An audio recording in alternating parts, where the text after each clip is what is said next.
أشهد أن لا إله إلا الله وحده لا شريك له وأشهد أن محمدا عبده ورسوله أما بعد فأعوذ بالله من الشيطان الرجيم بسم الله الرحمن الرحيم الحمد لله رب العالمين الرحمن الرحيم مالك يوم الدين إياك نعبد وإياك نستعين اهدنا الصراط المستقيم صراط الذين أنعمت عليهم غير المغضوب عليهم ولا الضالين.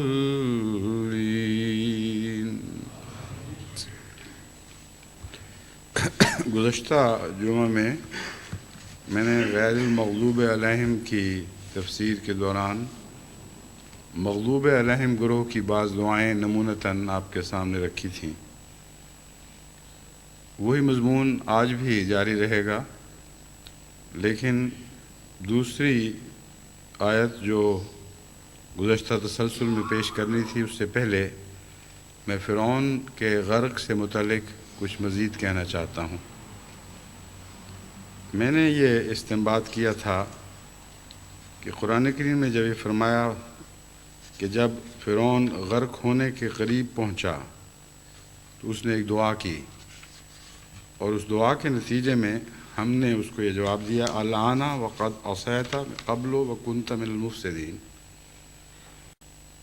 اب تو دعا کا وقت نہیں رہا، کیونکہ اس سے پہلے تو مسلسل نافرمانی کرتا رہا اور فساد پھیلاتا رہا. فَالْيَوْمَ نُنَجِّيكَ بِبَدَنِكَ، لیکن آج کے دن ہم تیرے بدن کو ضرور نجات دے دیں گے. لِتَكُونَ لِمَنْ خَلْفَكَ آیَةً، تاکہ وہ جو تیرے بعد آنے والے ہیں ان کے لیے تو عبرت کا نشان بن جائے. اس بحث میں نے یہ امکان پیش نظر رکھا تھا، اور میں اب بھی یہی یقین رکھتا ہوں کہ بدن کی نجات کا جو وعدہ فرعون کو دیا گیا تھا اس سے مراد محض لاش کی نجات نہیں، کیونکہ لاشیں تو بہتوں کے کنارے پہ پہنچ گئی ہوں گی، بہت سے ایسے ہیں، بلکہ اکثر فرعون وہی تھے جن کی لاشیں ہمیشہ کے لیے محفوظ کر دی گئی تھیں. تو خصوصیت کے ساتھ اس فرعون کی دعا کے نتیجے میں جب بدن کی نجات کا ذکر ہے تو اس سے یہ استنباط میں نے کیا کہ ایسی زندگی مراد ہے جو روح سے عاری ہو، جیسے زومبی کہا جاتا ہے انگریزی میں. بعض ایسے لاش نما انسان ہوتے ہیں جن کی زندگی روحانیت سے کلیتاً عاری اور روح سے عاری ہوتی ہے. انگریزی میں لفظ زومبی تو ظاہری روح کے بغیر زندگی کا تصور پیش کرتا ہے، لیکن ننجی کا بے بدنے کا میں جو مضمون ہے مراد یہ ہے کہ ہم تجھے زندگی تو دے دیں گے مگر نجات نہیں دیں گے، اور روحانیت سے عاری زندگی ہوگی. اس ضمن میں باقی آیات کے مطالعہ سے پتہ چلتا ہے جن میں فرعون اور اس کے ساتھیوں کے غرق کا ذکر ہے کہ سوائے ایک موقع کے ہر دوسری جگہ بنو اسرائیل کو نجات دینے اور ان کی پیروی کرنے والے، ان کے پیچھے آنے والے فرعون کے لشکر کے غرق کا ذکر ہے، لیکن ایک جگہ خود فرعون کے لفظ غرق کا بھی ذکر ہے. سوال یہ پیدا ہوتا ہے کہ اس موقع کے ساتھ اس مضمون کا کہیں تضاد تو نہیں جو میں بیان کر رہا ہوں. سورہ بقرہ میں ہے وَإِذْ فَرَقْنَا بِكُمُ الْبَحْرَ فَأَنْجَيْنَاكُمْ وَأَغْرَقْنَا آلَ فِرْعَوْنَ وَأَنْتُمْ تَنظُرُونَ، یعنی ہم نے آل فرعون کو غرق کر دیا اور تم دیکھ رہے تھے۔ پھر سورہ انفال میں بھی وَأَغْرَقْنَا آلَ فِرْعَوْنَ کا ذکر ہے۔ پھر سورہ شعراء میں وَأَنْجَيْنَا مُوسَىٰ وَمَن مَّعَهُ أَجْمَعِينَ ثُمَّ أَغْرَقْنَا الْآخَرِينَ، ہم نے دوسروں کو غرق کر دیا کا ذکر فرمایا۔ اسی طرح الشعراء میں قرآن کریم میں بھی یہی مضمون ہے اور الزخرف میں بھی یہی مضمون ہے۔ مختلف جگہ جہاں بھی فرعون اور اس کے ساتھیوں کے غرق کا ذکر ملتا ہے، سوائے ایک سورہ شعراء کے سورہ الاسراء کے، باقی جگہ صرف اہل فرعون کے ساتھیوں یا فرعون کی قوم کے غرق کا ذکر ہے۔ سورہ الاسراء میں یہ مضمون ہے فَأَغْرَقْنَاهُ وَمَن مَّعَهُ جَمِيعًا، اور ہم نے فرعون کو اور اس کے ساتھ جو بھی تھے سب کو غرق کر دیا۔ اب سوال یہ ہے کہ ایک جگہ خدا تعالیٰ فرماتا ہے ہم نے اس کو غرق کر دیا، دوسری جگہ فرماتا ہے جب غرق قریب آیا اور اس نے دعا کی تو ہم نے اس سے بدنی نجات کا وعدہ کر لیا۔ تو کیا ان دونوں کے درمیان تضاد ہے یا کوئی مفاہمت کی صورت ممکن ہے؟ غرق کا لفظ جب میں نے ڈکشنری میں دیکھا تو معلوم ہوا کہ ہر جگہ جس کو ہم ڈوبنا اردو میں کہتے ہیں بالکل وہی مفہوم عربی میں غرق کا پایا جاتا ہے۔ کوئی شخص تیرنے کی کوشش کرتا ہو، بچنے کی کوشش کرتا ہو، لیکن ہار جائے اور پانی کے اندر ڈوب جائے۔ ڈوب مرنے کا معنی غرق کا کہیں میں نے نہیں دیکھا۔ اس لیے ان دونوں میں میرے نزدیک تضاد کوئی نہیں۔ جس طرح خدا تعالیٰ نے مچھلی کے پیٹ میں سے بھی ایک نبی کو زندہ بچا لیا تھا، جہاں اس کے بچنے کے امکان ایک عام ڈوبے ہوئے آدمی کے بچنے کے امکان کے مقابل پر بہت کم تھے۔ بارہا ہم نے دیکھا ہے کہ ایک شخص ڈوب جاتا ہے اور ڈوبے ہوئے کو ایسی حالت میں نکال لیا جاتا ہے کہ ابھی اس نے دم نہیں توڑا، اور پھر کوشش کر کے اس کو بچا لیا جاتا ہے۔ بس خدا تعالیٰ جہاں غرق کا لفظ استعمال فرماتا ہے، اس میں کوئی شک نہیں کہ فرعون ضرور ڈوبا ہے اور اپنے لشکر کے ساتھ ڈوبا ہے، اور جہاں فرماتا ہے ہم تیرے بدن کو نجات بخشیں گے، اس میں بھی کوئی شک نہیں کہ ڈوبے ہوئے کے لیے ظاہری زندگی کے بچانے کا انتظام ممکن ہے، اور خدا تعالیٰ نے ایسا انتظام ضرور کیا ہوگا، کیونکہ اس وعدے کا خصوصیت کے ساتھ یہاں ذکر کرنا ایک گہرا پیغام رکھتا ہے، اور وہ پیغام اس وقت تو لوگوں کو سمجھ میں نہیں آ رہا تھا، اب کی دنیا میں ہمیں سمجھ آیا جب کہ ہم نے فرعون کی لاش کو بچا ہوا اور ممی ہوئی حالت میں دیکھا۔ لیکن جب میں نے مزید تحقیق کی تو معلوم ہوا کہ وہ فرعون جس نے موسیٰ سے ٹکر لی تھی اور جس کے متعلق یہ آتا ہے ہم نے اس کو غرق کیا، وہ فرعون 90 سال کی عمر میں طبی موت مرا ہے، اور اس کی ممی اور اس کے سارے کاغذات جو ساتھ ہیں اور تمام تحریریں یہ بتا رہی ہیں کہ وہ نوعمری میں غرق ہونے کی حالت میں نہیں مرا تھا، بلکہ لمبی عمر پا کر اس کے بعد اس نے کئی لڑائیاں بھی کی ہیں۔ ان لڑائیوں کے بعد بعض ایک جگہ بہت بڑی بھاری فلسطینیوں کے ہاتھوں شکست بھی کھانے لگا تھا، جس کو بعد میں دوبارہ ایک قسم کی فتح میں تبدیل کیا گیا۔ لیکن ایک موقع پر تو بہرحال بہت ذلت ناک شکست بھی اس نے کھائی۔ سوال یہ ہے کہ کیا قرآن کریم کا ایسا ترجمہ کیا جائے گا جس کے مقابل پر تاریخی گواہی کھڑی ہو، اور بجائے اس کے کہ وہ نشان عبرت کا نشان، وہ لاش عبرت کا نشان بنے، نعوذ باللہ من ذالک قرآن کریم پر شک ڈالنے کا ایک نشان بن جائے۔ ایک یہ پہلو ہے۔ دوسرا پہلو یہ ہے کہ قرآن کریم کے معانی پر غور کر کے اس کی خاص طرز کلام کو سمجھتے ہوئے ایسے معنی کیے جائیں جو بجائے اس کے کہ حقائق سے متضاد دکھائی دیں، حقائق کو اس رنگ میں پیش کریں کہ غیر معمولی طور پر خدا تعالیٰ کی شان ان سے ظاہر ہو اور وہ لاش واقعتاً عبرت کا نشان بن جائے۔ میرا رجحان لازماً اس طرف ہے، اور میرے نزدیک غرق ہونے اور غرق ہونے کے بعد بچائے جانے میں کوئی تضاد نہیں ہے، بلکہ عام انسانی تجربہ ہمیں بتاتا ہے کہ بارہا ڈوبے ہوئوں کو بچا لیا گیا ہے، خاص طور پر فرعون کے ارد گرد جو اس کا محافظ عملہ تھا، اور خاص طور پر اس لیے کہ وہ دریائے نیل کے کنارے بسنے والے لوگ تھے، ان میں بڑے بڑے تیراک تھے، بہت ماہر غوطہ خور موجود تھے۔ ان لوگوں کا اپنے بادشاہ کو بچانے کی کوشش نہ کرنا بعید از فہم ہے، اس لیے ہرگز بعید نہیں، بلکہ میرے نزدیک واقعتاً یہی ہوا کہ فرعون کو ڈوبنے کے بعد اس کے ساتھیوں نے غوطہ خوری کے ذریعے جو بھی انہوں نے کوشش کی اس کی لاش کو نکالا، اور چونکہ خدا تعالیٰ نے وعدہ کر لیا تھا کہ میں تیرے بدن کو نجات بخش دوں گا، اس لیے وہ بدن زندہ رہا اور ایک لمبے عرصے تک اس بدن کے ساتھ وہ چلتا پھرتا حکومت کرتا ہوا دکھائی دیا، لیکن اس کی روح کو نجات نہیں بخشی گئی، گویا زندگی میں ہی اس کی موت کا فیصلہ کر دیا گیا تھا، اور ایک ایسا قطعی فیصلہ تھا جو باقی سب سے اس کو جدا کرتا ہے۔ باقی لوگوں کے لیے آخر دم تک توبہ کا دروازہ کھلا رہتا ہے۔ اس سے زیادہ عبرت کا نشان اور کیا ہو سکتا ہے کوئی کہ ایک لمبی زندگی اور بادشاہت کی اور فخر کی زندگی اس کے سامنے پڑی ہو،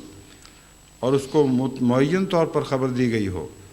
کہ تم پر ہر قسم کی توبہ کا دروازہ بند ہو چکا ہے، اب تم ایک ظاہری زندگی بسر کرو گے لیکن اس میں کوئی روحانیت نہیں ہوگی۔ تو یہ ساری باتیں میرے ذہن میں تھیں اور ہیں، اور اس کے باوجود میرا رجحان اسی طرف ہے کہ قرآن کریم نے جو وعدہ کیا تھا وہ بدنی زندگی کا وعدہ تھا، محض بدن کو عبرت کا نشان بنانے کا وعدہ نہیں تھا۔ اب ہم بقیہ آیات کی طرف متوجہ ہوتے ہیں۔ ایک دعا یہ بتائی گئی ہے، وَأَنذِرِ النَّاسَ يَوْمَ يَأْتِيهِمُ الْعَذَابُ فَيَقُولُ الَّذِينَ ظَلَمُوا رَبَّنَا أَخِّرْنَا إِلَىٰ أَجَلٍ قَرِيبٍ نُجِبْ دَعْوَتَكَ وَنَتَّبِعِ الرُّسُلَ أَوَلَمْ تَكُونُوا أَقْسَمْتُم مِّن قَبْلُ مَا لَكُم مِّن زَوَالٍ۔ اور تو لوگوں کو ڈرا اس دن سے جس دن عذاب ان کو آ لے گا، فَيَقُولُ الَّذِينَ ظَلَمُوا رَبَّنَا أَخِّرْنَا إِلَىٰ أَجَلٍ قَرِيبٍ، وہ لوگ جنہوں نے ظلم کیا ہے وہ خدا سے یہ استدعا کریں گے کہ اے خدا ہمیں کچھ اور مہلت دے دے، نجب دعوتک ونتبع الرسل، ہم تیری دعوت کو قبول کریں گے اور تیرے بھیجے ہوں کی پیروی کریں گے۔ اولم تکونوا اقسمتم من قبل ما لکم من زوال، کیا اس سے پہلے تم یہ قسمیں نہیں کھایا کرتے تھے کہ تمہیں کبھی کوئی زوال نہیں ہوگا؟ وَسَكَنْتُمْ فِي مَسَاكِنِ الَّذِينَ ظَلَمُوا أَنفُسَهُمْ وَتَبَيَّنَ لَكُمْ كَيْفَ فَعَلْنَا بِهِمْ وَضَرَبْنَا لَكُمُ الْأَمْثَالَ، اور تم ان لوگوں کے گھروں میں بسے رہے جنہوں نے تم سے پہلے اپنی جان پر ظلم کیے تھے،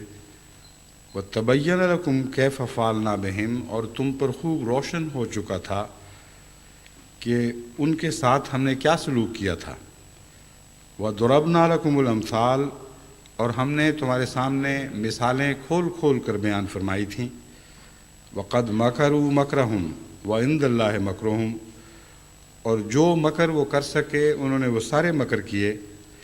اور اللہ کے پاس ان کے مکروں کا مکمل ریکارڈ موجود ہے۔ وَإِنْ كَانَ مَكْرُهُمْ لِتَزُولَ مِنْهُ الْجِبَالُ، خواہ ان کے مکر ایسے بھی تھے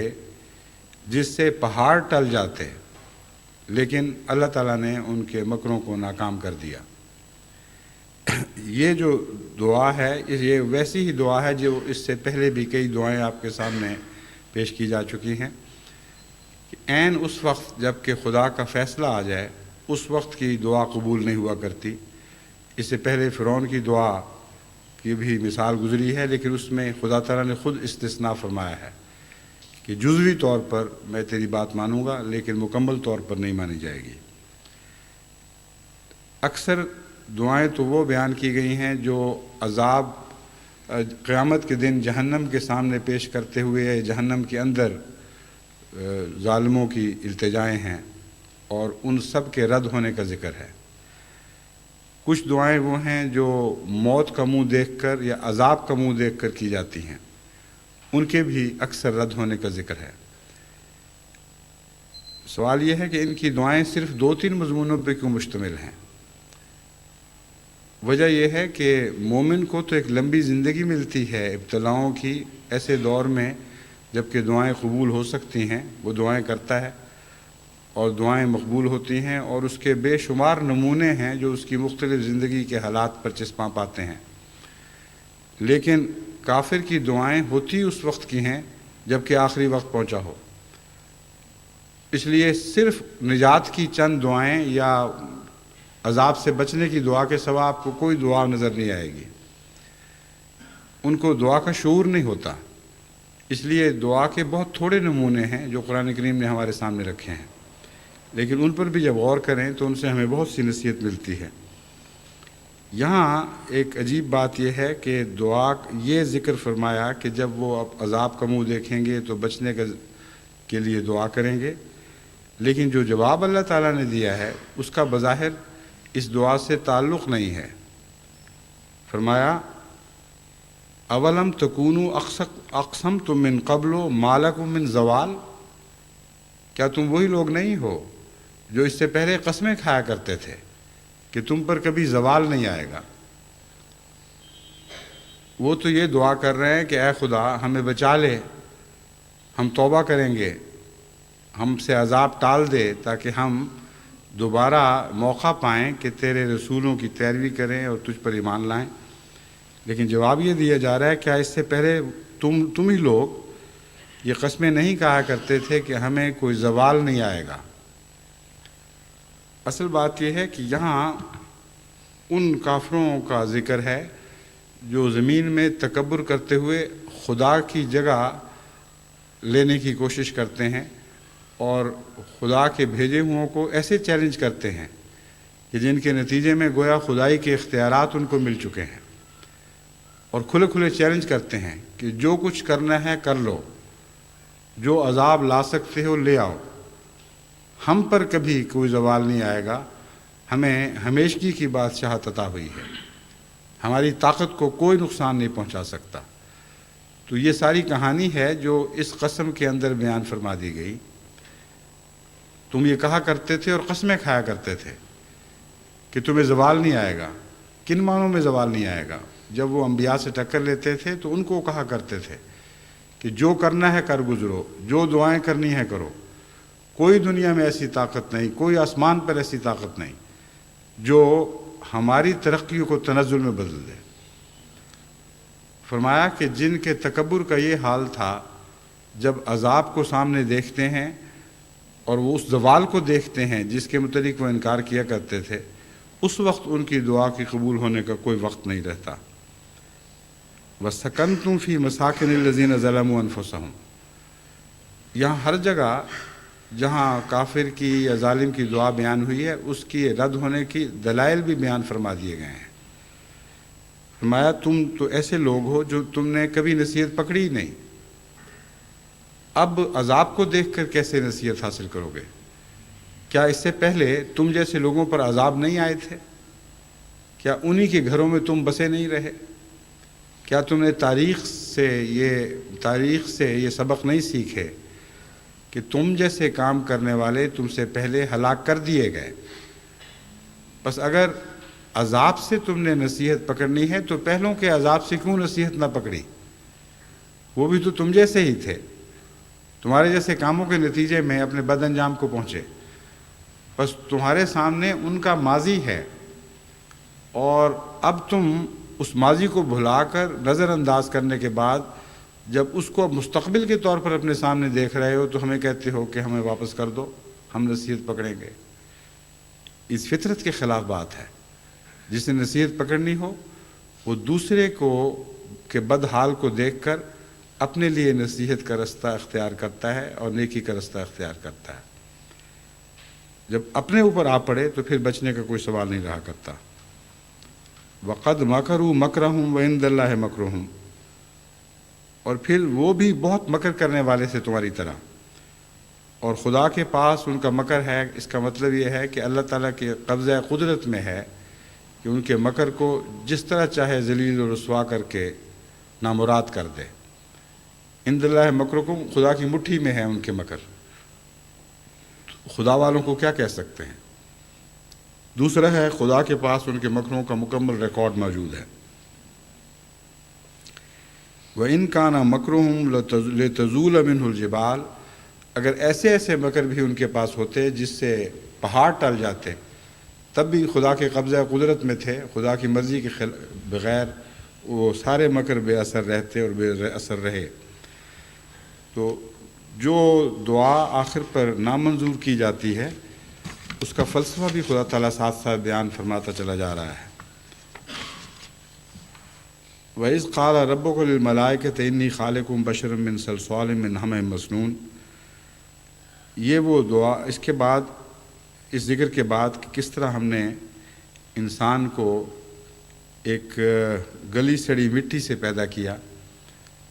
اور پھر فرشتوں کو اس کی اطاعت کا حکم دیا۔ فرماتا ہے سب نے اطاعت کی سوائے ابلیس کے۔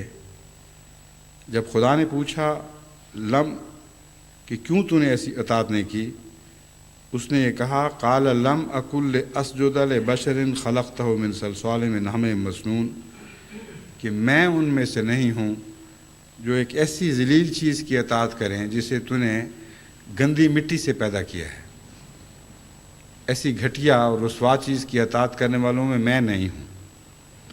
قال فاخرج منہا فإنک رجیم، فرمایا کہ تو اپنی موجودہ کیفیت سے باہر نکل جا، یعنی ہم تجھے اس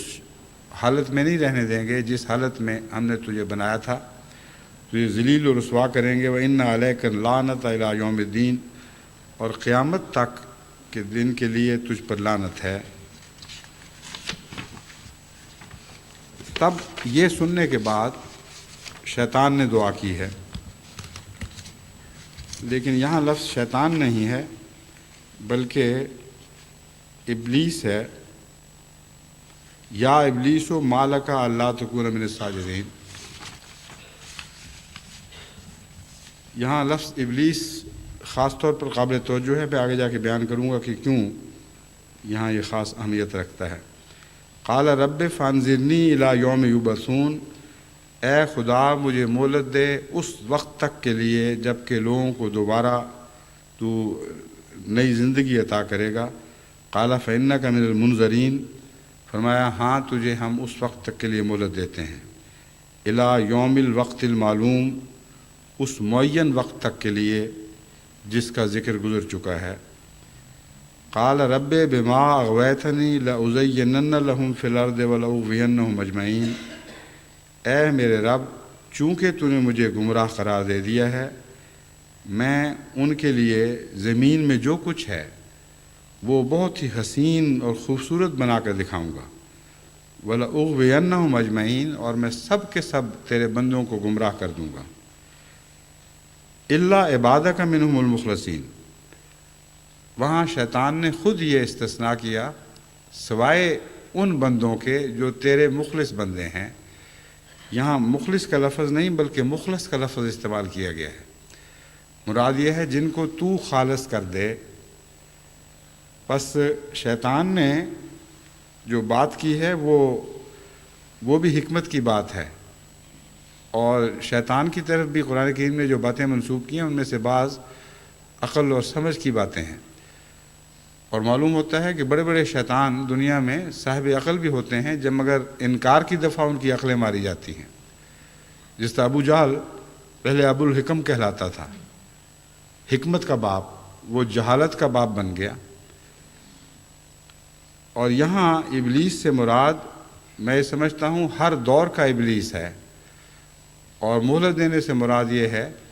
کہ جب بھی خدا تعالیٰ اپنے بندوں میں سے کسی کو بھیجتا ہے تاکہ اس کے خالص بندوں کا انتخاب کیا جائے اور ظاہری بندوں سے سچے اور مخلص بندوں کو الگ کر کے دکھایا جائے، تو ان کو نبی کے ذریعے مخلص بنایا جاتا ہے۔ وہ لوگ جو نبی کی اطاعت کرتے ہیں وہ خدا کی طرف سے خالص بنائے جاتے ہیں، اپنے طور پر کوئی خالص نہیں بن سکتا۔ تو یہ نبوت کا مضمون ہے جس کو شیطان نے یہاں بیان کیا ہے۔ وہ کہتا ہے ہاں وہ لوگ جن کو نبوت کے ذریعے تیری طرف سے خلوص عطا ہوگا اور وہ نبوت کی پیروی کے ذریعے مخلص بنائے جائیں گے، وہ یقیناً میری پیروی نہیں کریں گے۔ قال ھذا صراط علی مستقیم، خدا تعالیٰ نے اس کے جواب میں فرمایا یہ وہ سیدھا رستہ ہے جو میری طرف آتا ہے۔ یعنی شیطان بھی وہیں بیٹھا ہوا بہکا رہا ہے اور خدا کے انبیاء بھی اسی رستے پر نیک نمونے دکھا رہے ہیں، اور جن کو ان خدا کے بندوں پر ایمان کھلانے کی توفیق ملتی ہے وہ مخلص بنا دیے جاتے ہیں اور ان پر شیطان کا کوئی دخل نہیں رہتا۔ فرمایا ان عبادی لیس لک علیہم سلطان الا من اتبعک من الغاوین، میرے بندوں پر تجھے کوئی تسلط نہیں ہے سوائے ان کے جو پہلے سے گمراہ ہوں اور ٹیڑھی طبیعت رکھتے ہوں۔ وَإِنَّ جَهَنَّمَ لَمَوْعِدُهُمْ أَجْمَعِينَ، اور جہنم تم سب کے لیے وعدہ ہے، اجمعین سب کے سب اس جہنم میں داخل ہوگے۔ لہا سبعۃ ابواب، اس کے 7 دروازے ہیں، لکل باب منہم جزء مقسوم، اور ان کے ہر دروازے کے لیے ایک حصہ مقرر ہو چکا ہے، ایک ایسا جز ہے جو پہلے سے تقسیم شدہ ہے، وہ ان دروازوں کے ذریعے داخل ہوگا۔ ان سادہ سی آیات میں بہت سی حکمت کی ایسی باتیں ہیں جن کا ذکر ضروری ہے۔ شیطان نے تو یہ صرف اتنا کہا تھا کہ تیرے مخلص بندوں پر، میرا مخلص بندوں کے سوا میں سب کو گمراہ کر دوں گا۔ اللہ تعالیٰ فرماتا ہے کہ جن کو تو گمراہ کرے گا ان پہ بھی تیرا تسلط اس وجہ سے ہوگا کہ ان کے اندر کجی موجود ہوگی، ورنہ تیرا کچھ بھی اختیار نہیں ہے۔ یہ ایک بہت گہرے فلسفے کی اور حکمت کی بات ہے جسے مومن کو سمجھ لینا چاہیے کہ شیطان کا کسی پر بھی کوئی تسلط نہیں ہے۔ جن کو خدا مخلص کر دے ان پر تو اس کے تسلط کا سوال ہی نہیں۔ دوسرے جو بندے ہیں وہ جو ٹیڑھے ہوں وہی شیطان کو دعوت دیتے ہیں، جن کے نفس میں کجی نہ ہو ان پر شیطان کو غلبہ نہیں مل سکتا۔ تو اللہ تعالیٰ فرماتا ہے ان عبادی لیس لک علیہم سلطان، میرے بندوں پر تو تیرے غلبے کا سوال ہی کوئی نہیں پیدا ہوتا۔ الا من اتبعک من الغاوین، سوائے اس کے کہ کوئی ٹیڑھے لوگ خود تیری پیروی کریں۔ بس گناہ کا فلسفہ ہے جو بہت کھول کر بیان فرما دیا گیا۔ اگر اب اپنی غلطیوں پر کوئی انسان گہری نظر سے نگاہ ڈالے اور اپنے ماضی کے حالات کا مطالعہ کرے تو اس پر یہ خوب کھل جائے گا کہ اندر کی وہ کجی ہے جو باہر سے گناہ کو بلاتی ہے۔ جب تک وہ کجی انسانی فطرت میں پیدا نہ ہو، انسان گناہ کی طرف نہ راغب ہو سکتا ہے، نہ گناہ اسے مغلوب کر سکتا ہے۔ اس لیے پہلے اندر ایک فیصلہ ہو جاتا ہے، اور وہی فیصلہ ہے جو آگے پھر گناہ کے رستوں کی پیروی کرنے کی توفیق دیتا ہے۔ بس کیسا خوبصورت اور واضح انسانی فطرت کا نقشہ کھینچا گیا ہے۔ بس اندر کی جو کجی ہے اس کا نام شیطان ہے، اور باہر سے بلانے والے جو ہیں وہ ابلیس ہیں۔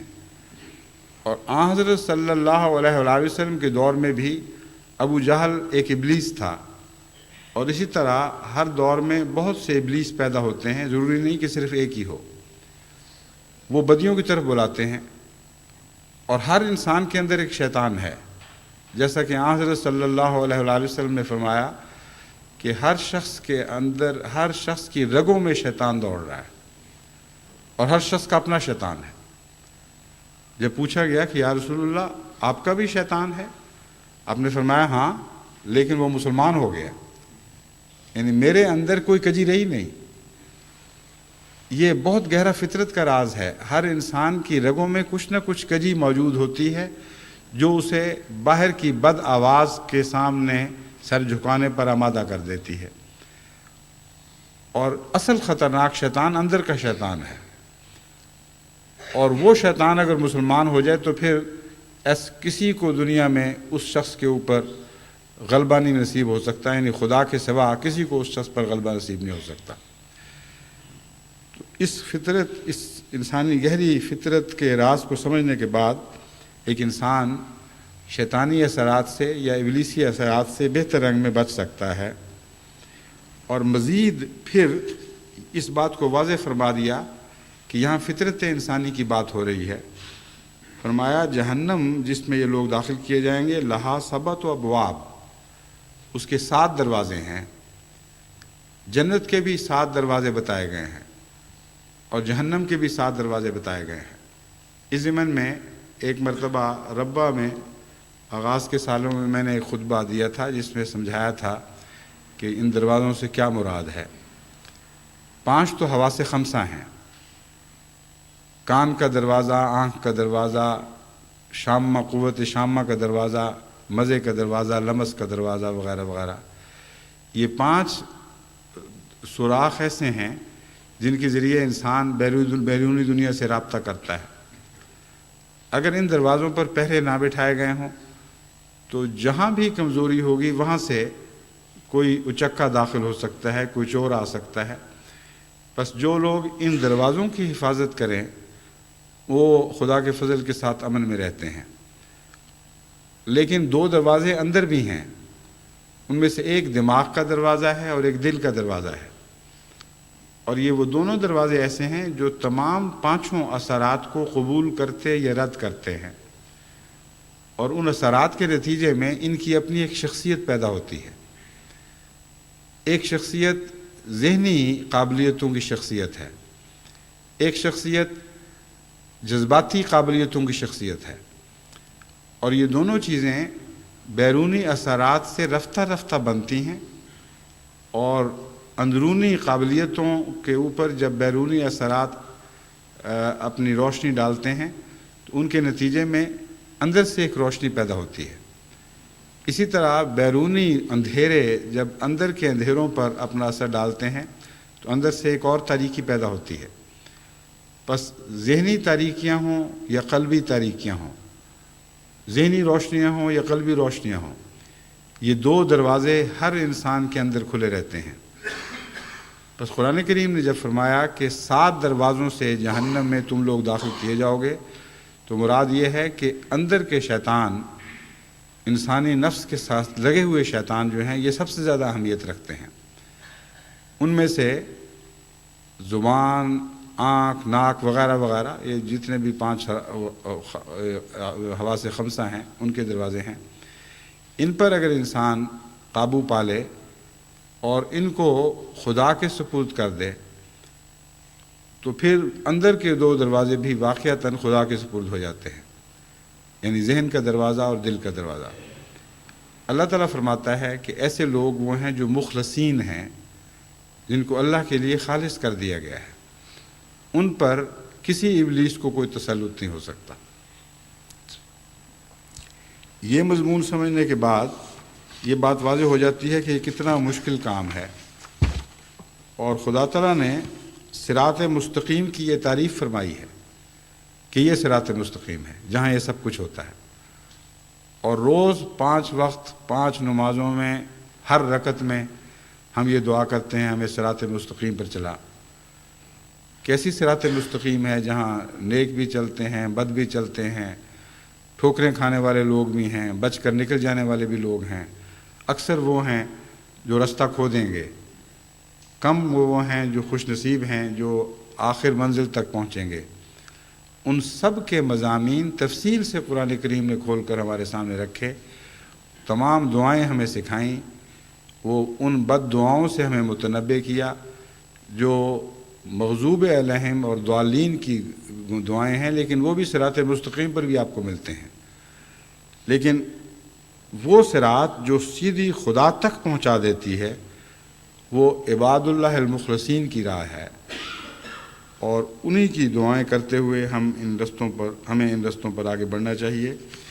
اور جو ٹھوکریں خدا تعالیٰ نے ہم پر کھول دی ہیں ان سے بچنے کی کوشش کرتے رہنا چاہیے، لیکن اس یقین کے ساتھ کہ اپنی کوشش سے کوئی انسان نیک نہیں ہو سکتا جب تک دعا کے ذریعے اسے توفیق نہ ملے، اور دعا کی قبولیت کے لیے ضروری ہے کہ دل سے ایک خالص آواز اٹھے اس دعا کی قبولیت کے لیے۔ عام دعاؤں کے لیے تو دل سے خالص دعائیں آسانی سے اٹھ جاتی ہیں، مگر نیکی کی دعا کے لیے دل کی خالص آواز کو بلند کرنا بہت مشکل کام ہے۔ یہ بات میں آپ کو اچھی طرح سمجھا دینا چاہتا ہوں۔ آپ اگر یہ دعا کہیں کہ ہمارا بچہ ٹھیک ہو جائے تو دل سے نکلے گی، یہ دعا کریں کہ اے خدا ہمیں اس بلا سے نجات بخش دے، ہمیں اس طوفان سے بچا لے، تو دل سے اٹھے گی۔ چنانچہ قرآن کریم نے، جیسا کہ میں نے پہلی دعاؤں میں ذکر کیا، ان دعاؤں کی قبولیت کی وجہ بیان کرتے ہوئے فرمایا کہ ہمیں پتہ تھا کہ بعد میں یہ لوگ مکر جائیں گے، لیکن اس وقت دل سے دعا کر رہے تھے۔ ایک مسترکی دعا تھی اور ہم نے اس کو قبول کر لیا۔ لیکن نیکی کی دعا مانگنا سب سے مشکل دعا ہے، کیونکہ وہ بہاؤ کے خلاف دعا ہے۔ انسانی فطرت گناہوں کی پیروی کرتی ہے، اس کی طرف دھکیل کے لے جانا چاہتی ہے۔ تبھی بہاؤ انسانی طبیعت کا مزے کی طرف ہے، لذتوں کی طرف ہے، آرام طلبی کی طرف ہے۔ بہاؤ کے خلاف دعا کرنا سب سے مشکل دعا ہے۔ واقعتاً نیکی کی دعا مانگتے ہوئے ہر انسان اگر اپنے نفس کو کلیت کر دیکھے اور یہ غور کرے کہ واقعتاً وہ خدا سے ان سب چیزوں سے بچنے کی دعا مانگ رہا ہے، تب اس کو پتہ چلے گا کہ وہ دعا کچھ نیم جان سی دعا تھی۔ انسان کہتا ہے کہ مجھے نیکی عطا کر، لیکن ساتھ ڈرتا بھی ہے اور پوری طرح نیت بھی نہیں رکھتا۔ ایک شخص رزق حلال کی دعا مانگتا ہے مثلاً، اب روزانہ اس کے لیے رزق حرام کئی قسم طرح سے بہت خوبصورت بن کر ظاہر ہوتا ہے۔ اگر ان سب امکانات کو پیش نظر رکھے اور پھر یہ دعا کرے کہ اے خدا مجھے رزق حلال عطا کر، تب اس کو سمجھ آئے گی کہ مخلص دعا ہوتی کیا ہے۔ جب تک وہ دعا مخلص نہیں ہوگی، جب تک پہلے رزق حرام کے سارے دروازے اپنے اوپر بند نہیں کر لیتا اور یہ کہہ نہیں دیتا خدا سے کہ میں نے کر دیے ہیں، اب میں التجا کرتا ہوں کہ وقت کے اوپر آ کر ٹھوکر نہ کھا جاؤں،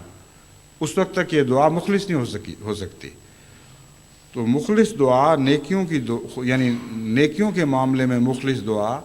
سب سے مشکل دعا ہے۔ اپنے بچوں کے لیے آپ کر سکتے ہیں، اپنے مرے ہوئے بزرگوں کے لیے کر سکتے ہیں،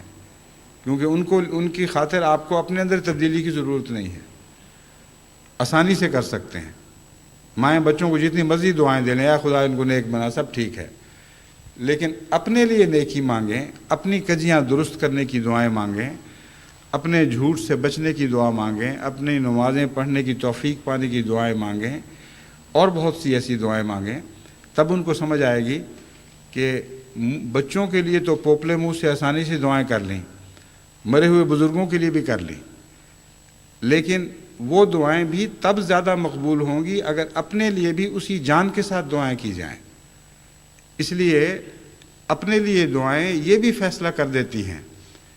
کہ مستقبل کے لیے مقبول ہوں گی یا نہیں، اور ماضی کے لیے مقبول ہوں گی کہ نہیں۔ انبیاء کی دعائیں کیوں انبیاء کی نیکیوں کی دعائیں کیوں ان کی اولاد کے حق میں مانی جاتی ہیں، عام انسان کے لیے کیوں نہیں مانی جاتی؟ یہ بھی تو ایک مسئلہ ہے۔ بس مغضوب علیہم کی دعاؤں پر جب آپ غور کرتے ہیں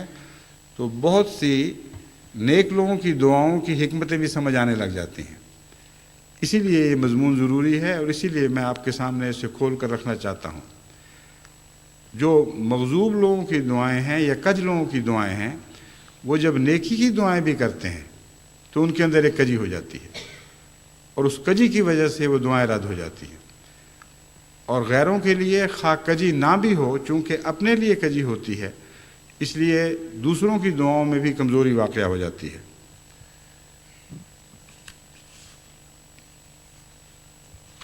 ایک دعا ہے قیامت کے دن، دعا ہے یا سوال کہہ لیجئے، پوری دعا نہیں بنتی، ایک سوال ہے اور وہ یہ کہ خدا تعالیٰ جب کسی کو اندھا بنا کر اٹھائے گا، یعنی دوسری دنیا میں نور سے عاری کر دے گا، بصیرت سے عاری فرما دے گا، تو وہ یہ کہے گا قال رب لما حشرتنی اعمیٰ وقد کنت بصیرا، کہ اے میرے رب تو نے مجھے اندھا کیوں اٹھا دیا، میں تو دنیا میں دیکھا کرتا تھا۔ قال کذالک اتتک آیاتنا فنسیتہا، اللہ فرمائے گا کہ اسی لیے، یعنی دلیل یہ ہے کہ تیرے پاس میرے نشانات آیا کرتے تھے، آتے رہے، اور تو نے انہیں نظر انداز کر دیا۔ نسیتہا کا معنی یہاں بھلا دینا ان معنوں میں نہیں کہ ایک چیز یاد تھی اور بھلا دی گئی۔ نسیتا کا معنی ہے انہیں اس طرح نظر انداز کر دیا گویا وہ بھول چکے تھے، فراموش کر دیا ان کو، ان کی طرف توجہ ہی نہیں کی۔ وَكَذَلِكَ الْيَوْمَ تُنْسَىٰ، اور آج تجھے اسی طرح بھلا دیا جائے گا۔ دیکھتے ہوئے نہ دیکھنے کا مضمون ہے جو بیان ہوا ہے۔ تنسا کا نسیتہا کا مطلب یہ نہیں ہے کہ تو نے کوئی یاد چیز کو بھلا دیا، بلکہ مراد یہ ہے کہ تیرے سامنے تھی اور تو نے دیکھا ہی نہیں، نظر انداز کر دیا۔ تو جو چیز اپنی مرضی سے تو نے نہیں دیکھی، آج تجھے نظر ہی نہیں آئے گی، اور آج تو بھی اسی طرح خدا کے سامنے بھلا دیا جائے گا اور تیری ضرورتوں کی پرواہ نہیں کی جائے گی۔ یہ بہت ہی دردناک سزا ہے، اور یہ سزا ہم دنیا میں اپنے لیے بناتے چلے جاتے ہیں۔ جب خدا کی طرف سے کوئی بات ظاہر ہو جائے، اسے دیکھنے کے باوجود آنکھیں بند کر لی جائیں، تو اس پر یہ مضمون صادق آتا ہے۔ میں نے بہت سے تبلیغ کے دوران مولویوں سے باتیں کی ہیں، اور میں ذاتی طور پر جانتا ہوں، نظر آتے تھے وہ لوگ اپنی آنکھیں بند کرتے ہوئے۔ جب ان کے سامنے کھلی کھلی بات رکھی گئی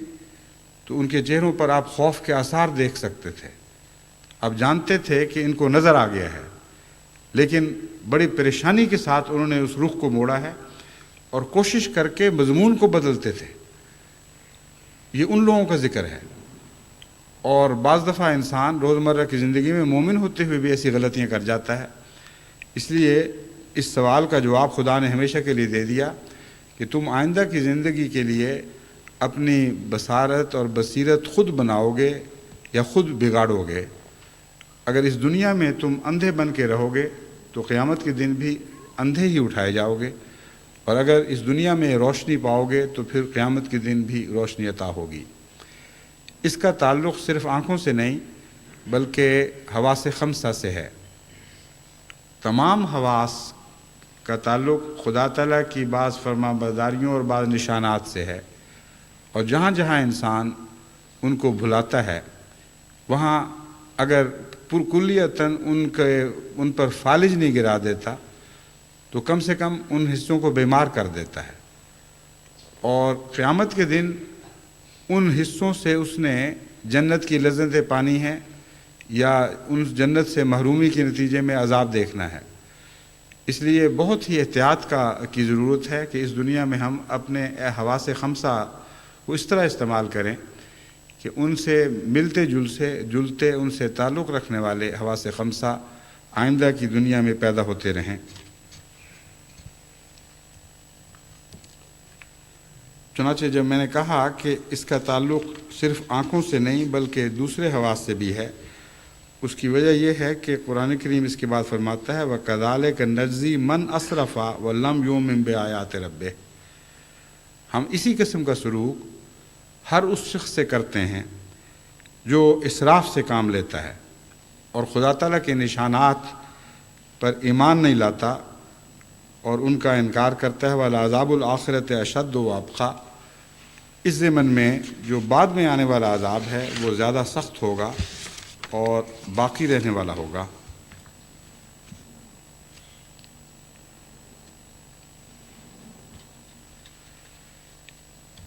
سورہ یہ آیت جو تھی، یہ دعائیں ان کا حوالہ دینا میں بھول گیا تھا کہ جب چھپیں گی تو ان میں آ جائے گا۔ یہ دعا جو ہے قال رب لما حشرتنی اعمیٰ، یہ سورہ طٰہٰ 125 تا 128۔ سورہ مومنون کی 100 تا 102 آیات میں اللہ تعالیٰ فرماتا ہے حتیٰ اذا جاء احدہم الموت قال رب ارجعون، یہاں تک کہ جب ان میں سے کسی ایک کو موت آ جائے تو وہ یہ کہے گا اے خدا مجھے لوٹا دے، لعلی اعمل صالحا فیما ترکت کلا، تاکہ میں جو جگہ چھوڑ کر آیا ہوں اس جگہ واپس جا کر نیک اعمال بجا لاؤں، یعنی اپنی زندگی کو نئے اعمال سے زینت دوں۔ کلا، خبردار ایسا نہیں ہوگا، انہا کلمۃ ہو قائلھا، یہ تو محض منہ کی بات ہے جو یہ شخص کہہ رہا ہے۔ ومن ورائہم جہنم برزخ الی یوم ومن ورائہم برزخ الی یوم یبعثون، اور ایسے لوگوں کے پیچھے ایک پردہ ہے جو قیامت کے دن تک ان کے درمیان اور حقیقت کے درمیان لٹکا رہے گا۔ فَإِذَا نُفِخَ فِي الصُّورِ فَلَا أَنْصَابَ بَيْنَهُمْ يَوْمَئِذٍ وَلَا يَتَسَاءَلُونَ، جب سور پھونکا جائے گا تو اس دن ان کے درمیان کوئی قرابتیں باقی نہیں رہیں گی اور نہ وہ ایک دوسرے کا حال پوچھ سکیں گے۔ ایک بات تو بارہا پہلے گزر چکی ہے کہ جب پکڑ کا وقت آ جائے، جب موت آ جائے، اس وقت بچنے کی کوئی دعا کارآمد نہیں ہوتی۔ ان مضامین کو جب دہرایا جاتا ہے تو بے وجہ نہیں دہرایا جاتا، بلکہ ان کے ساتھ مزید کچھ اور مضامین بیان کر دیے جاتے ہیں۔ قرآن کریم میں در حقیقت ایک بھی ریپیٹیشن نہیں ہے، بہت سی جگہ آپ کو بعض مضامین دہرائے ہوئے دکھائی دیں گے اور انسان سمجھتا ہے کہ وہی مضمون دوبارہ۔ اس کے دو فائدے ہیں۔ ایک فائدہ تو یہ ہے کہ بار بار بعض مضامین نظر کے سامنے آئیں تو زیادہ گہرا ان پر اثر پڑتا ہے، وہ انسانی فطرت پر اثر پڑتا ہے۔ لیکن ایک اور فائدہ یہ ہے کہ ان دہرائے ہوئے مضامین کو مختلف شکلوں میں پیش کیا جاتا ہے، اور ایک بھی قرآن کریم میں ایسی دہرائی نہیں جس کا پس منظر یا بعد میں آنے والی آیات اس مضمون پر کوئی نئی روشنی نہ ڈالتے ہوں۔ اس لیے کہیں بھی محض تکرار نہیں ہے، بلکہ ہر تکرار کے ساتھ کچھ حکمتیں ایسی پوشیدہ ہیں جو پہلے موقع پر بیان نہیں ہوئی تھیں یا ان کے بعض پہلو بیان نہیں ہوئے تھے۔ چنانچہ یہاں بھی یہی بات ہے، لعلی اعمل صالحا فیما ترکت کلا فرما کر بظاہر وہی باتیں پیش کی گئی ہیں جو پہلے بھی کئی دفعہ پیش ہو چکی ہیں، مگر اس کے بعد اللہ تعالیٰ فرماتا ہے وَمِن وَرَائِهِمْ بَرْزَخٌ إِلَىٰ يَوْمِ يُبْعَثُونَ، اور ان کے درمیان ایک پردہ ہوگا جو قیامت کے دن تک لٹکا رہے گا۔ کن کے درمیان پردہ ہے، یہ بحث ہے۔ ایک مضمون تو یہ ہے کہ مستقبل میں جو کچھ ان کے لیے ظاہر ہونا ہے وہ پوری طرح ان کو دکھائی نہیں دے گا اور ایک پردہ ہوگا، لیکن جب مزید غور کریں تو معلوم ہوتا ہے کہ اعمال صالحہ کے درمیان اور ان کے درمیان ایک پردہ ہے جو کبھی نہیں اٹھایا جائے گا، اور انہیں اعمال صالحہ کی توفیق مل ہی نہیں سکتی، جس کا مطلب یہ ہے کہ زندگی میں اگر کوئی شخص بدی کی حالت میں اٹھایا جاتا ہے تو جس حد تک امکان تھا اس کے بچنے کا وہ امکان اس کو مہیا کیا جا چکا ہے، اور جس شخص کو ابھی اور بھی آزمائش میں ڈالنا ہو اور ابھی اس کی صلاحیتیں پوری طرح استعمال نہ ہوئی ہوں اور یہ امکان ہو کہ ابھی کچھ اور امتحان باقی ہیں، ایسے شخص کو اگر وہ بد ہے تو بدیوں میں لمبی زندگی ملتی ہے، اور اگر وہ نیک ہے تو نیکی میں اور لمبی زندگی ملتی ہے۔ لیکن کوئی شخص اس وقت تک نہیں مرتا جب تک وہ اپنی نیکی یا بدی کی کیفیتوں میں اس حد تک آزمایا نہ جا چکا ہو کہ جس کے بعد یہ یقین سے کہا جا سکتا ہو کہ اب اس کے بعد اگر اسے 1,00,000 سال کی زندگی بھی ملے تو اس کے اندر تبدیلی پیدا نہیں ہوگی، اگر کروڑ سال کی زندگی بھی ملے تو اس کے اندر تبدیلی پیدا نہیں ہوگی۔ یہی مضمون ہے جو اللہ تعالیٰ نے فرمایا ہے ان کے من ورائہم برزخ الی یوم یبعثون، زندگی کی حد تک ہم نے ان کو دیکھ لیا۔ یہ جو کہتے ہیں کہ ہمیں دوبارہ موقع ملے گا تو ہم نیک اعمال کریں گے، یہ سب بکواس جھوٹ ہے، منہ کی باتیں ہیں۔ قیامت تک اب یہ لوگ نیکی کی توفیق نہ پانے والے ہیں، تب ہم نے ان کو ایسی حالت میں اٹھایا ہے۔ اور پھر اس مضمون کو آگے بڑھا کر فرمایا وَإِذَا نُفِخَ فِي الصُّورِ فَلَا أَنْصَابَ بَيْنَهُمْ يَوْمَئِذٍ وَلَا يَتَسَاءَلُونَ، ان کے اور ان کے نیک ساتھیوں کے درمیان کوئی رشتہ بھی باقی نہیں رہے گا۔ جس طرح ان کے اور ان کے اعمال کے درمیان کوئی رشتہ نہیں، اسی طرح ان کے اور ان کے وہ رشتہ دار جو نیک تھے ان کے درمیان کوئی رشتہ دوبارہ اب قائم نہیں ہوگا،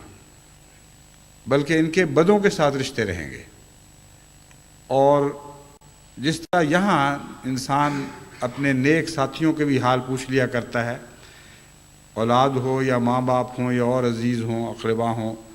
ان میں نیک اور بد اکٹھے رہتے ہیں، لیکن یہاں مرنے کے بعد فرمایا کہ بدوں اور نیکوں کی دنیا الگ کر دی جائے گی، اور وہ ایک دوسرے کے حال پوچھنے کی بھی توفیق نہیں پائیں گے، سوائے اس کے کہ قرآن کریم میں بعض جگہ نمونتاً خدا تعالیٰ سے استدعا کی گئی ہے کہ ہمیں ان لوگوں کا حال دکھا، اور خدا تعالیٰ ان کو توفیق دے گا کہ نمونتاً دوسرا حال دیکھ لیں۔ وہ ایک الگ مضمون ہے جو استثناء کے طور پر ہے، اس آیت میں عمومی مضمون ہے جو بیان ہوا ہے۔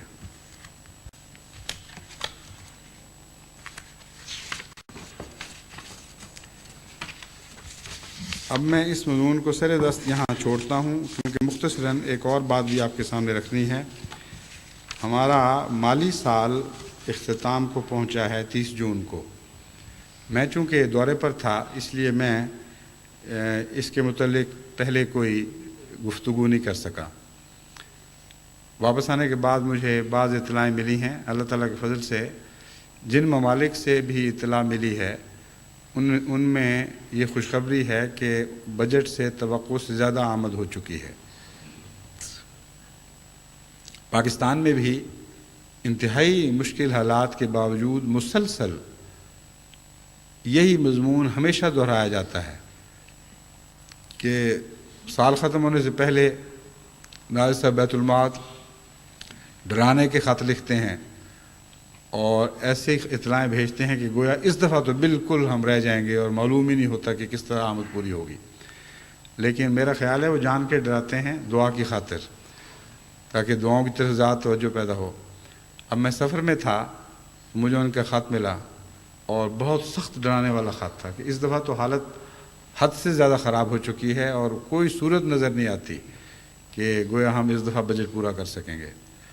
لیکن واپس آیا ہوں تو چٹھی بالکل برعکس مضمون کی موجود ہے، یعنی 2 ہفتے کے اندر اندر ایسی کایا پلٹی ہے اللہ کے فضل سے کہ جتنی متوقع آمد تھی اس سے بھی کئی لاکھ اوپر آمد ہو گئی ہے۔ اور اللہ تعالیٰ کے فضل کے ساتھ باقی دنیا میں بھی یہی سلوک چلتا ہے، جہاں کمزوری ہے وہاں انتظامیہ کی کمزوری ہے، اور انتظامیہ کی کمزوریاں 2 طرح سے ہیں۔ ایک تو یہ کہ ان کو سارا سال بیدار مغزی سے احمدیوں تک پہنچنے، ان کو ان کے فرائض یاد دلانے کی توفیق نہیں ملتی۔ بعض سیکٹری مال سست ہو جاتے ہیں، کئی مہینے کے بعد، بعض وقت سال کے بعد بتاتے ہیں کہ تمہارا یہ سب کچھ بقایا پڑا ہے۔ اور ہر قسم کے انسان دنیا میں ہیں، اخلاص کے باوجود بعض طبعاً کمزور ہوتے ہیں، بعض طبعاً سست ہوتے ہیں۔ ان تک اگر پہنچ جائیں آپ وقت کے اوپر تو جو کچھ ہے حاضر کر دیں گے، لیکن جب وقت تک پہ نہ پہنچیں تو دنیا کی دوسری ضروریات پہلے آ جاتی ہیں، پھر ان پر خرچ کر دیتے ہیں، آخر پر ان کے لیے مشکل ہو جاتا ہے۔ جہاں بھی انتظامیہ مستعد ہے اللہ تعالیٰ کے فضل سے، وہاں جماعت بھی اسی طرح مستعدی کا رد عمل دکھاتی ہے، اور جہاں انتظامیہ دعا کرنے والی ہے وہاں تو اللہ تعالیٰ کے فضل کے ساتھ حیرت انگیز نشان ظاہر ہوتے ہیں، دیکھتے دیکھتے مالی امور کی کایا پلٹ جاتی ہے۔ تو اس لیے میں اعلان کرتا ہوں، اور جہاں جہاں بھی اب یہ خطبے کی آواز پہنچے گی، کہ 1 مہینے کے اندر اندر اپنی مجالس عاملہ کی میٹنگز بلائیں اور اپنے سابقہ رویے کا جائزہ لیں تنقیدی نظر سے، اور یہ دیکھیں کہ سارا سال کیا مستعدی کے ساتھ ناد دہندوں کی فکر کی گئی کم شرح سے چندہ دینے والوں کے معیار کو بلند کرنے کی کوشش کی گئی یا نہ کی گئی۔ اس ضمن میں یونائٹڈ اسٹیٹس میں جو میں نے مجلس عاملہ کو خصوصیت سے ہدایت دی تھی وہ باقی دنیا میں بھی بھجوا دی جائے گی، یعنی اس کی ریکارڈنگ بھجوا دی جائے گی، اس پر بھی غور کر لیں اور اپنے مالی حالات کو بہتر بنانے کی کوشش کریں۔ دوسری بات یہ ہے کہ اکثر ممالک رپورٹ بھجوانے میں سستی کر دیتے ہیں۔ مثلا اب ایک سال کا جو مالی سال کا عرصہ ہے وہ تو گزر چکا، لیکن ابھی تک بھاری اکثریت ایسے ممالک کی ہے جنہوں نے یہاں رپورٹ بھیجنے کا خیال بھی نہیں کیا، حالانکہ ہر سال مکمل رپورٹ اس سال کی آنی چاہیے۔ بس ایک مہینے کے اندر اب جماعتیں اپنی مکمل رپورٹ بھی بھجوائیں اور اس رپورٹ کے ساتھ معین اطلاع کریں کہ اس وقت تک کتنا حصہ مرکز ان کے پاس زائد پڑا ہوا ہے، اس حصہ مرکز کے متعلق ہدایت طلب کریں کہ اس کو کیا کرنا ہے۔ ایک زمانہ تھا جب کہ حصہ مرکز زائد کے طور پر اکثر باہر پڑا رہ جاتا تھا، کیونکہ مرکز براہ راست بہت سے جماعتی کاموں میں اس طرح ملوث نہیں تھا کہ ساری دنیا میں مرکز کی طرف سے تفصیل سے خرچ ہو رہا ہو، بلکہ جو جماعتیں تھیں وہی خرچ کرتی تھیں اور وہی مرکزی خرچ کے مترادف سمجھا جاتا تھا۔ اب بہت سے ایسے غیر معمولی انقلابی کام ہو رہے ہیں جن کے نتیجے میں مرکز کا خرچ بہت بڑھ چکا ہے، اور اللہ تعالیٰ کے فضل سے اب تک اس خرچ میں کمی نہیں آئی، لیکن بعض دفعہ یہ الجھن ضرور پیدا ہوتی ہے کہ فلاں ملک میں پتہ نہیں ہمارے کتنے پیسے پڑے ہوئے ہیں، فلاں ملک میں کتنے پڑے ہوئے ہیں۔ بعض دفعہ 6 مہینے تک اطلاع نہیں ملتی، اور یہاں جو ہمارے اس وقت ایڈیشنل وکیل المال شریف احمد صاحب اشرف ہیں، ان کے سپرد میں نے کیا ہے، ان کو بے وجہ ضرورت سے زیادہ محنت کرنی پڑتی ہے۔ تو میں تمام دنیا کی جماعتوں کو نصیحت کرتا ہوں کہ اس مہینے میں یعنی آج سے ایک مہینہ ختم ہونے سے پہلے مجلس عاملہ میں بھی اس صورتحال پر غور کریں اور مجھے براہ راست وہاں سے رپورٹ بھجوائیں، ایڈیشنل وکیل المال کو نہ بھجوائیں، کیونکہ مجھے بھجوائیں گے تو مجھے پتہ لگ جائے گا کس نے بھیجی ہے کس نے نہیں بھیجی، اور ان کے ذہن میں بھی یہ دباؤ رہے گا کہ میرے سامنے بات آنی ہے، اس لیے ممکن ہے تھوڑا سا مزید ذمہ داری کا احساس پیدا ہو۔ تو میں امید رکھتا ہوں کہ جلد یہ رپورٹیں آ جائیں گی۔ جہاں تک مرکزی اخراجات کا تعلق ہے، مجھے اللہ کے فضل سے کوئی اس بارے میں فکر نہیں ہے، کیونکہ جیسا کہ میں نے بیان کیا ہے اب تک جتنے بھی نئی اسکیمیں بنی ہیں، جتنے بھی نئے اخراجات سامنے آئے ہیں، خدا تعالیٰ اس خود پورا کرتا چلا جا رہا ہے، اور یہی مجھے امید ہے کہ ہمیشہ اس کا سلوک جاری رہے گا۔ اللہ تعالیٰ ہمیں توفیق عطا فرمائے۔ ہماری نیتیں پاک ہونی چاہیے، مخلص ہونی چاہیے، ہماری کوششیں مخلص ہونی چاہیے اور پاک ہونی چاہیے، باقی سب برکتیں اللہ اپنے فضل سے عطا فرماتا ہے، وہی عطا فرماتا رہے گا۔ اس کے بعد میں باقی مضمون انشاءاللہ آئندہ مہینے پیش کروں گا۔ ہاں، ایک چھوٹا سا یہ اعلان کرنا تھا کہ اس جمعے میں دو نئے ممالک کا اضافہ ہوا ہے جو براہ راست مواصلاتی ذرائع سے یہ خطبہ سن رہے ہیں۔ ایک تنزانیہ ہے اور ایک نیوزی لینڈ۔ تو یہ سلسلہ خدا کے فضل سے پھیلتا چلا جا رہا ہے۔ اللہ کرے آئندہ ایسے انتظام بھی ہوں کہ آڈیو ویڈیو دونوں طرح سے بیک وقت ساری دنیا میں جماعت خطبے اور بعض اہم تقاریر سے مستفید ہو سکے۔